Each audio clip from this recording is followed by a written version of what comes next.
Okay, so let's get started, shall we? So it's essentially the ingredients view. So as a reminder, we're going to be kind of recreating this, but in a more scalable fashion. So again, let's go ahead and create a user interface. We're going to go for a common user widget, and this is going to be the crafting ingredients view.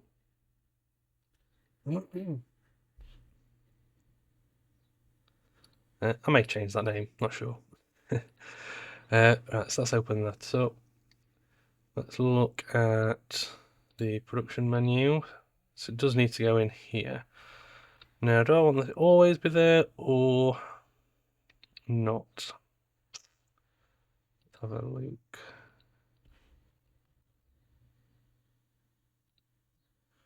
Yeah, so I'm actually just going to replace the overlay with the widget there that we have.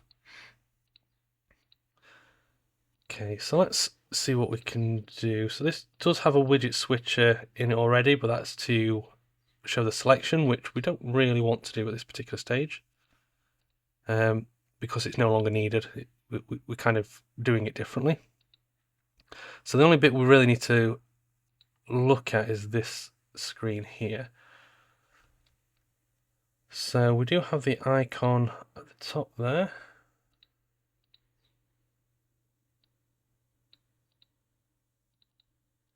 And we get the image brush from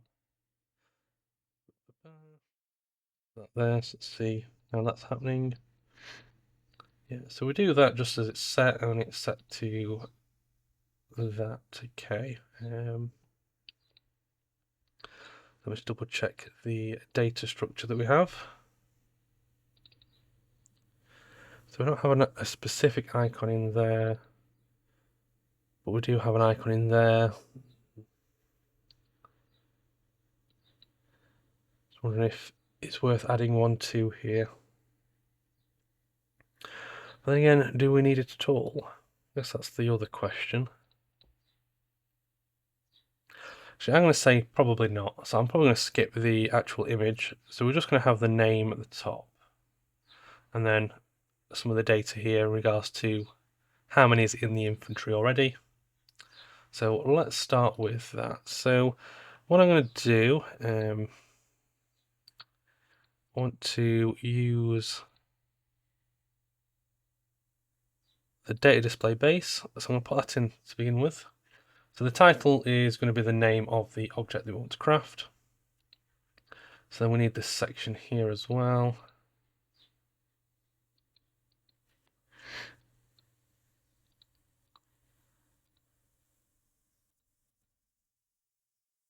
That at a moment.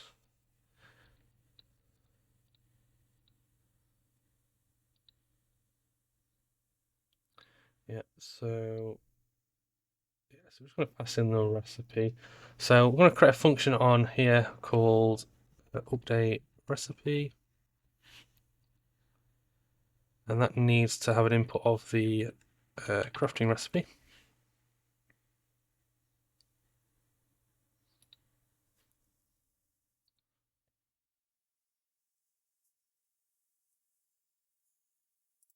So instead of doing that as a soft ref, I'm actually going to do that as an object reference. And what I'm going to do is actually load that before we update it. So async load asset, cast to the recipe.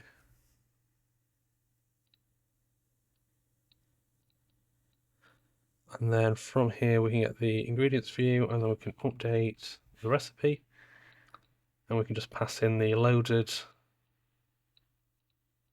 recipe.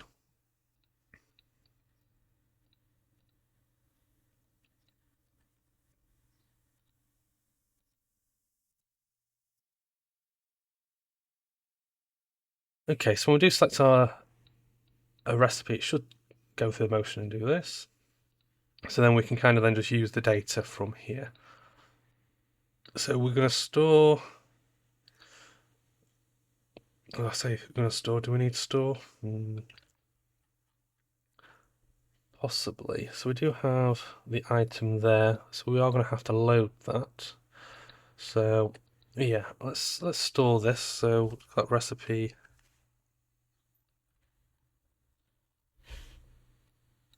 So that's crafting recipe. Now we do need to get the item and actually load that, because that's where we kind of need to get some of the data from and do other things.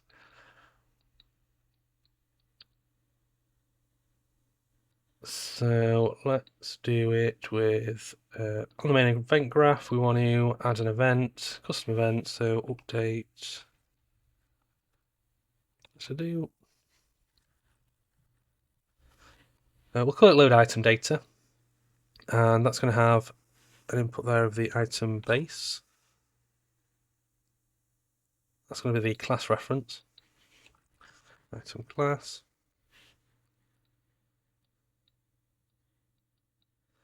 Because for the most part, we can't do too much until we've loaded that. Let's quickly refresh this node. Why is that showing as a new parameter? There we go. We can do the basic load assets. Then we get the class defaults.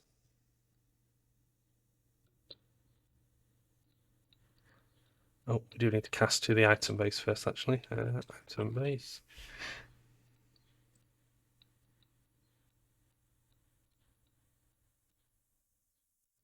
Right, so and then we have the display here. So I'm going to get that. I want to update the text, update title text, and we're going to go for the display name.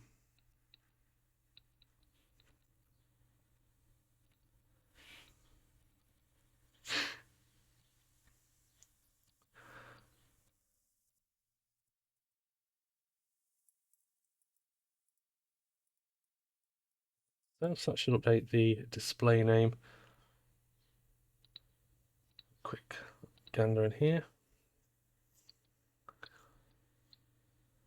So we do need to then populate the actual body. So the body is going to have the ingredients and then the amount. So for that, we're never going to need any more than that. I don't think so.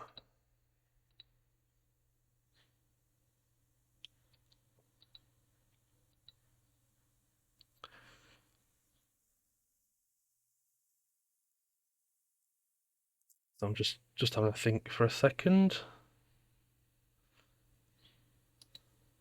So we'll add a vertical box in the body.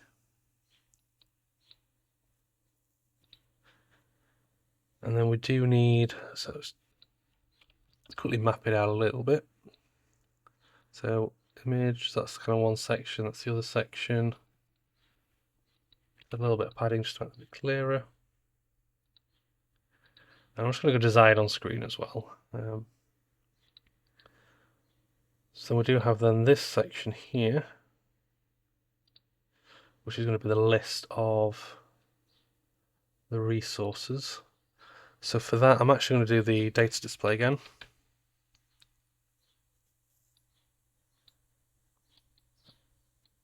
Oh, wrong one. Data display.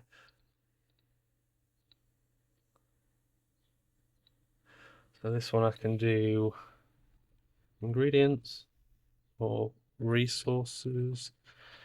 I'm not too sure which one's actually the best name, but we'll go for resources for now. And then lastly, we need a button at the bottom. Now I'm just going to go ahead and use the menu button for now. I may come back and update that later. I'll just put that as confirm or craft. We'll go for confirm for now. And we'll probably set that to a green as well.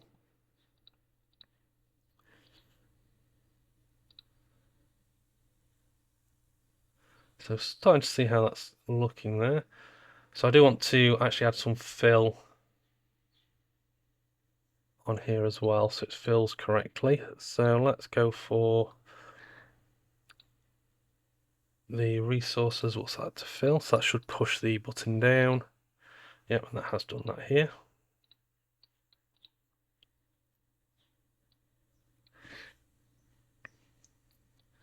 Now I'm not sure if I fully like that there or not.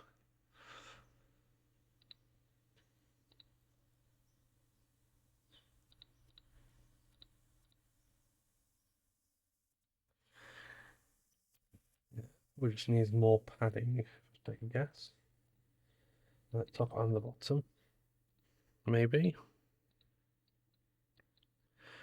Yeah, looks a little bit better.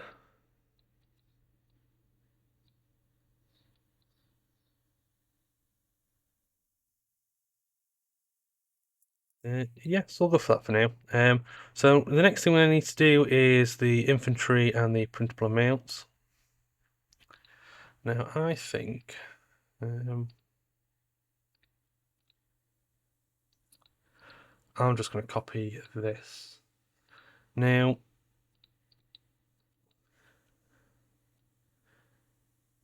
with something like this, I could probably create some sort of widget for it, but I'm not sure if that's specifically necessary in this instance because there's only 2 of them.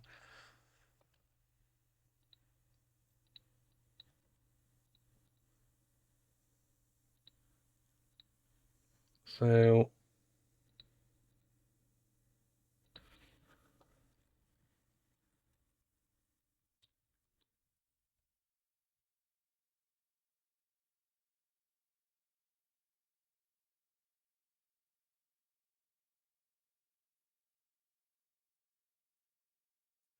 that's how we're looking there.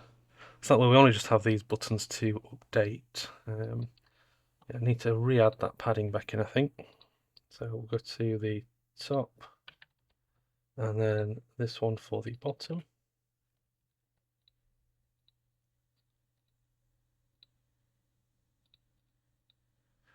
And I should probably do the left and right as well. Just for left and right, we'll do 8, just so there's a bit of additional padding on them.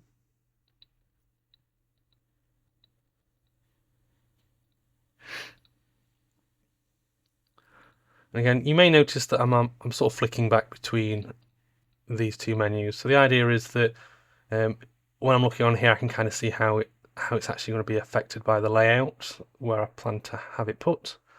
So this can be quite useful to know what sort of effect the changes are having. Now I can see here in terms of the values on the right hand side, I'm not sure if I'm fully happy with how snug they are, but at the same time it kind of makes sense. So what I'm going to try actually is set to fill, but then drop the amount by half as well. And then set the text to be right justified. Or maybe center justified. Well, let's see how that one looks. No, I feel like that's worse. No, okay, so we'll put that back to how it was. So we'll just go to auto, so that's just going to push it all the way to the end. So yeah, that's probably going to be the best option.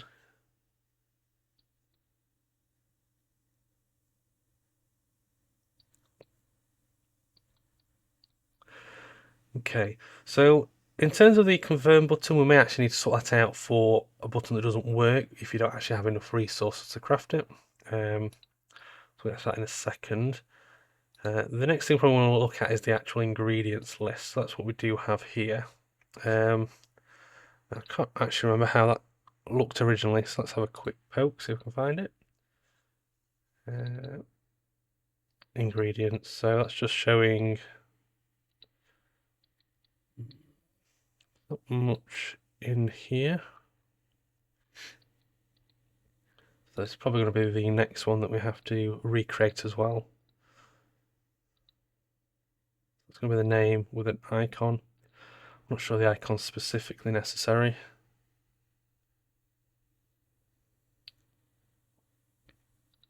And then we have the quantity there as well.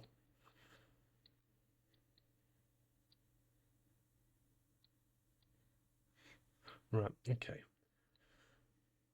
Yeah, so let's make something similar to that. So that's the ingredients list. So again, we're going to come down here, create a new user widget. That's going to be the common user widget.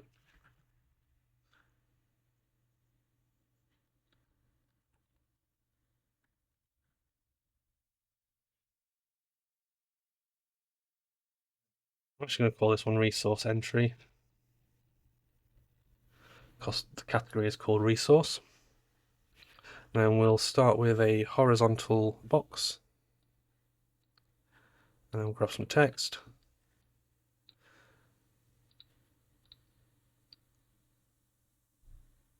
And we'll center it. Let's fill. And I'm actually just going to duplicate this twice. Actually, no, just do it once. So we have the item name.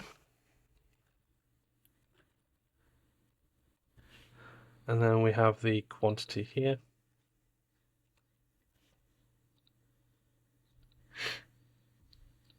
So that's auto.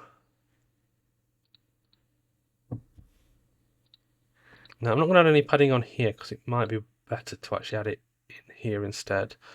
So we then want to add a scroll box. I want to add that to the body.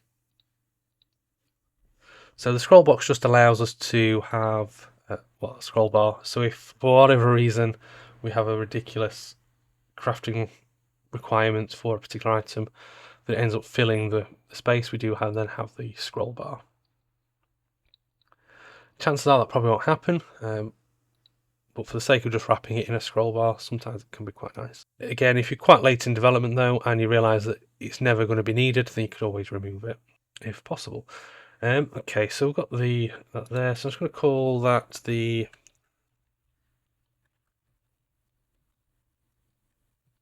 resource scroll box. So I'm just going to hide the unconnected pins on that one.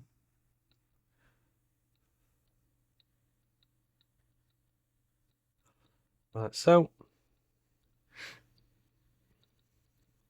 Now just going back to the update recipe, so we're kind of already handling the updating the title name.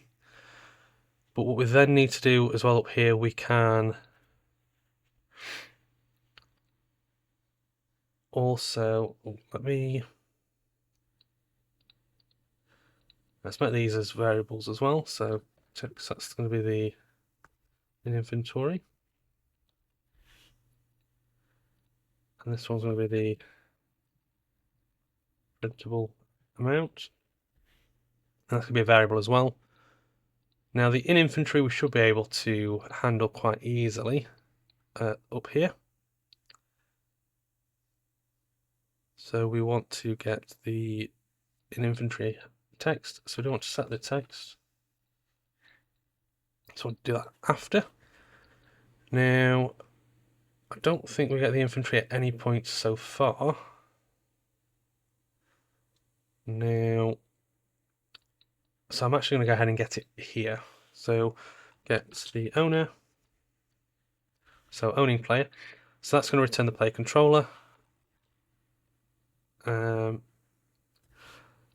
Actually, we could probably just get the pawn.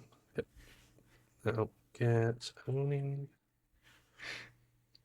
Get owning player pawn. There we go. So get the owning player pawn. So that's going to get the pawn of the controller that's currently being controlled. Well, get the currently controlled pawn of the controller. There we go. So from here we can then use the get component by class, and we get the inventory. Now we don't need to get the player specific one, so we'll just get the base class one. So all we need to do is just check to see whether or not there's items in it. And we'll promote that to a variable, and we'll call that inventory system.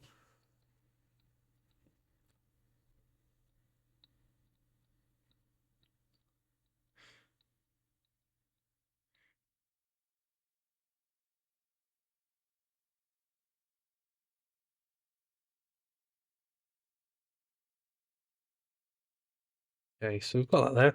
So now we have access to the inventory system. We can do find, actually what's it called, get item amount. There we go. And then using the item class that we actually pass in. Oh, actually, I don't think we need to do that here, actually. We could probably do that beforehand.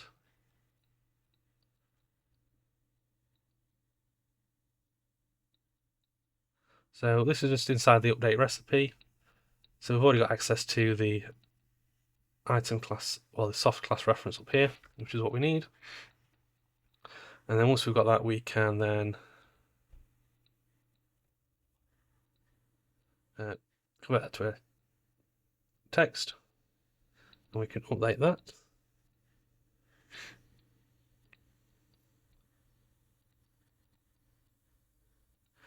So then the next thing we do need to update is the should remove that, is the amount that we can craft. Now that itself was probably going to come after we've populated the resources, because we do need to check how many resources, well, we need to check the resources that it requires and to see whether or not the player has any of them. So we've got the crafting recipe, so we can get ingredients. Okay then, so now we've updated the names and the amounts, we do need to work through and sort out the ingredients. So I guess the first thing I want to do is get the keys, and then I think, do we need to load these? I think we probably would.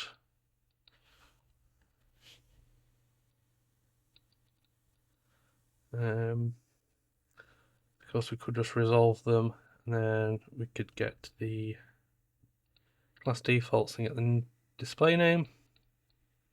But that's not going to work until it's loaded. So let me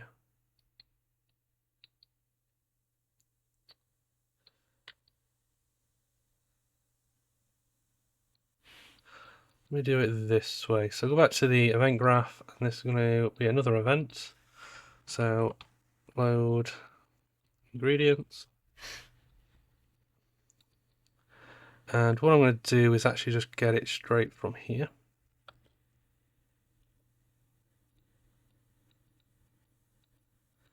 And then we get the keys.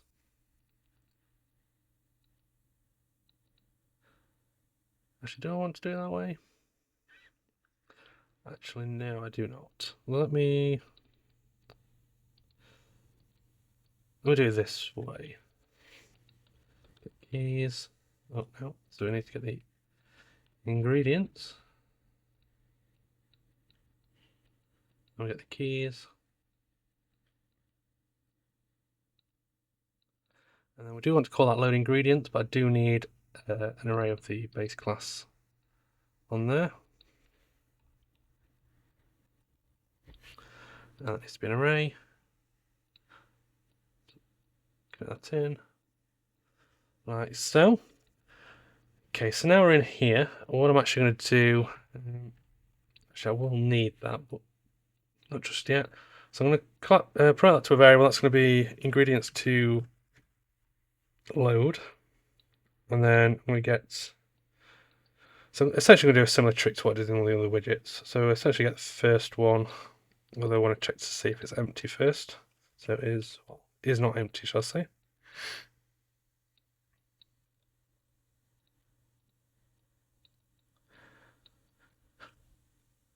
So if that's not empty, we can get the first one, and then we can do the async load on that.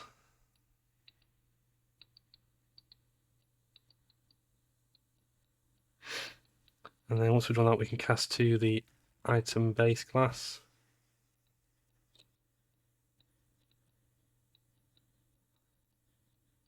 Like so. And then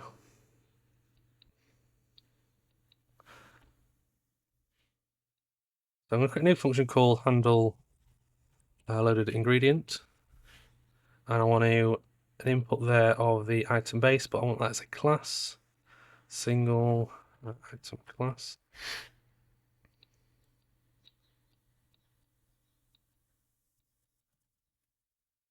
And move that into here.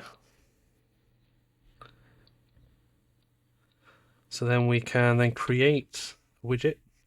So we want to create that resource entry, which is this one here.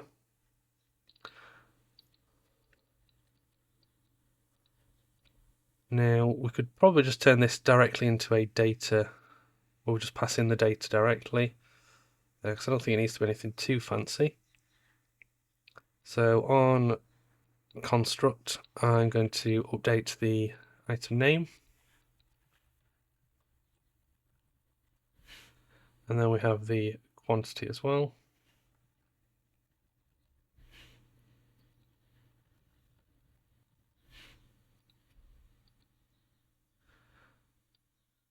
So we get that, and we can set the text.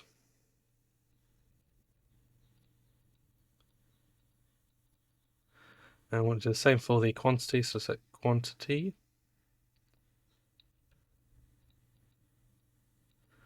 And then I'm just going to promote these two variables that I can then expose on spawn. That's going to be the item name, and that's going to be the quantity.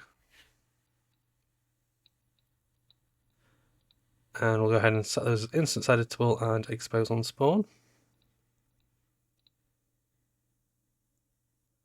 Should be that done there. So back into here, if we was to refresh this, we should see those listed now.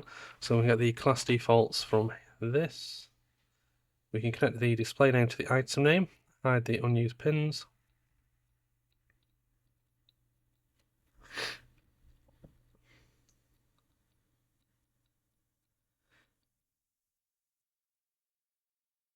Now, what we do need to do though is actually just find the quantity in here as well, so we can just convert that back to a soft ref and then use that to get it from the map.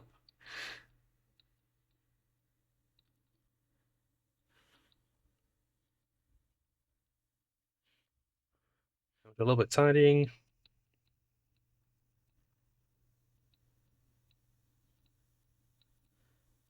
The unused pins again.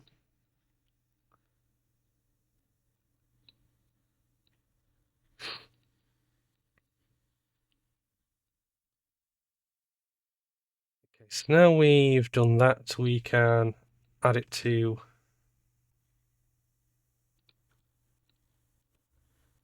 the scroll. I'm surprised there's not a specific one for the scroll box, but that's okay.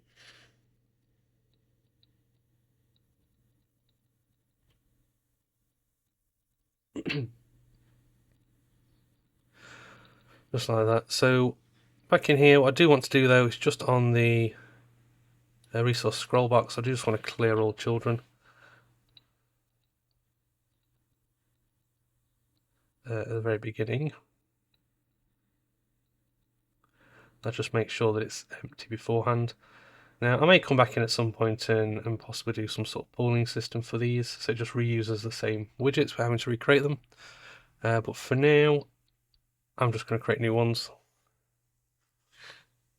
And we'll see what needs to happen at a later date. Okay, so that's happens there. So we do all this, and then what we want to do on the ingredients to load, we just want to remove the one that we've loaded.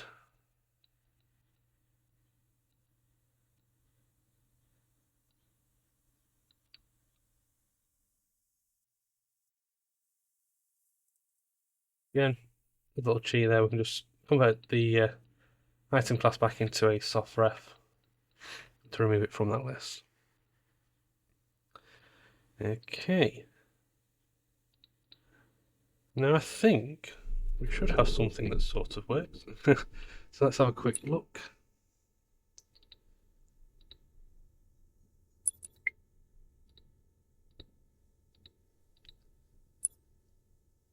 Okay, so it's sort of working. Yeah, what I've forgotten to do is actually call the load ingredients again. So we remove it from the ingredients to load, and then we call the load ingredients again and pass the same array through. You do have to be careful doing something like this though, because you don't want to accidentally create an infinite loop. But in theory, this should still handle its thing. There we go. So we've got all the ingredients there.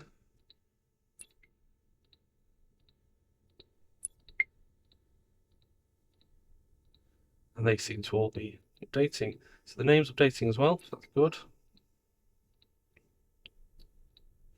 The number in the inventory is staying the same. Let's just not have anything yet. So let's pick a few of these up and we'll see if that updates. So inventory 1, no, okay, that seems to be working.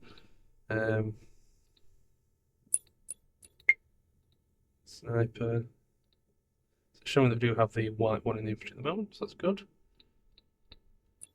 Okay, we're in there. We're in there.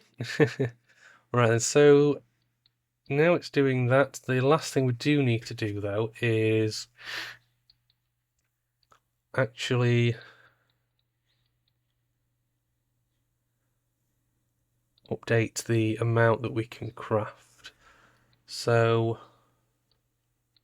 what I'm going to do here, when we load the ingredients, when there's nothing left to load, that's when I'm then going to go through and calculate how many we can craft. So I'm going to create a new function, so called calculate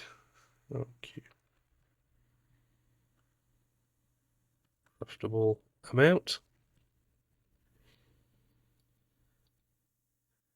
And for this, again, we'll get the crafting recipe, we'll get the ingredients. For some of these, I should probably be doing an is valid check on these. Because there may be times where I actually set this to null. We'll sort that out shortly. So keys.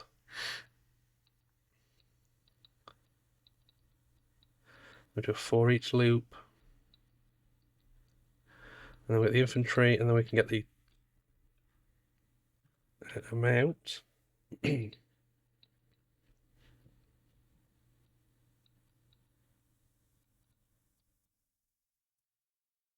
I'm just going to create a local variable here. Actually, no. Let's do it this way. So I'm actually going to promote that to a local variable.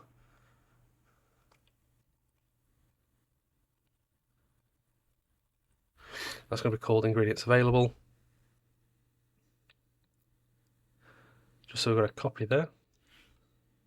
And then once we've found the item, so I'm just going to do promote this to a local variable as well. We'll call that one the loop item. Put that into there. That's the item class we're looking for. And we do want to make sure it's the exact match. So as a reminder, if we untick the exact match, it allows us to look for child classes or child items. So assuming that's all good, and then put that in like so. Now, what I probably want to do is probably just get the, let's do a find loop.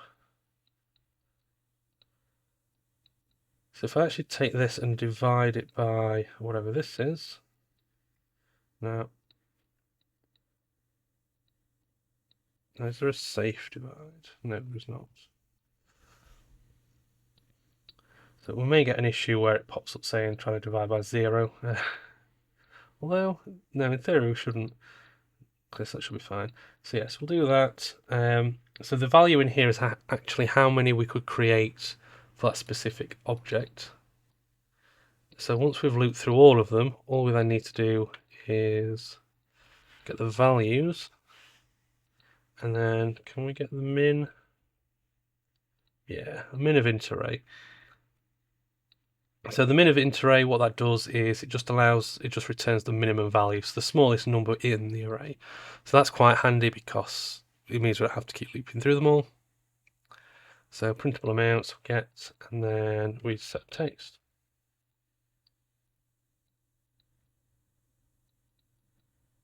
And we can just plug that straight in. So now in theory, that should be the calculate craftable amount sorted.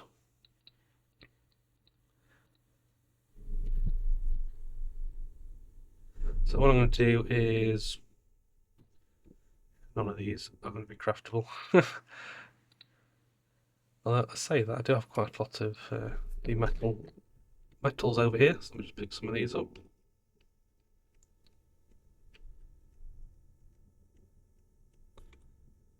Now go to production. So it looks like it seems to be working. So it's saying we can craft 2 of the grade A's, and that makes sense because we've got 6 steel.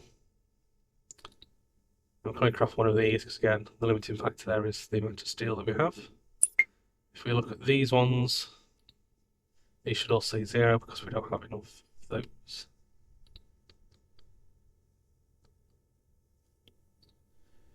Okay, so we are getting somewhere. What I do need to do though on the resource entry, I do want to actually update the text that it's using because it's the wrong text.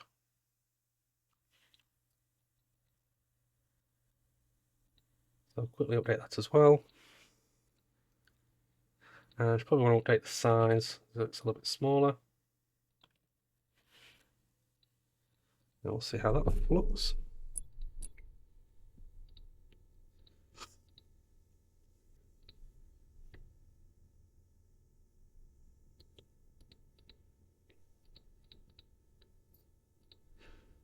Not feeling how tight that is, so if I want to bring that down a little bit.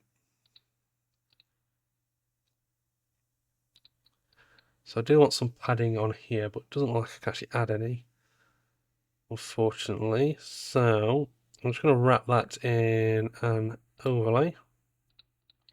Make sure that's set to fill, and then I can add a bit of padding to the top.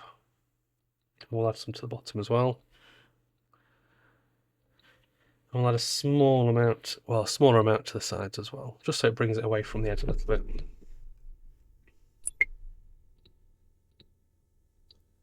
Yeah, that's looking a little bit better. Feels a bit more in line as well.